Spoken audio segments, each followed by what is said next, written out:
Well, for Welsh Water, our primary objective, our number one duty, is to provide safe drinking water to our customers, and actually catchment is very much our first line of defence there. A well-managed catchment protects against risks to drinking water quality, and also if we can manage catchments better with our partners, then that actually makes it cheaper and easier for us to safeguard that public health, that drinking water quality that we all depend on.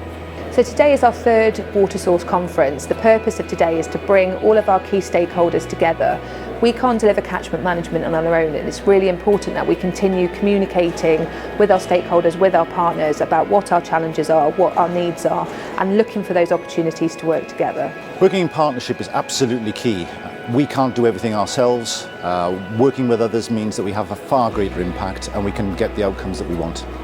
But the most important thing about this WaterSource conference is to actually share ideas, bring people together to collaborate, to cooperate, and that's the really important asset that Dŵr Cymru Welsh Water has done with this conference.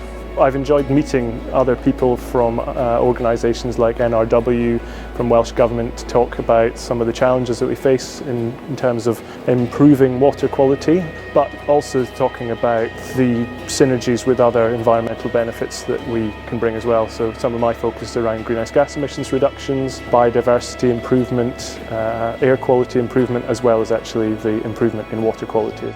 Going forward, we've got some big challenges to face, but we can have every confidence that we are in a position to rise to these challenges.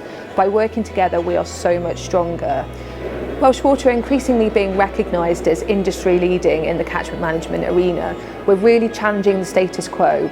We're not just fixing problems and walking away, we're thinking about how do we take a proactive, preventative approach to catchment management, so we don't just benefit now, but we also benefit future generations.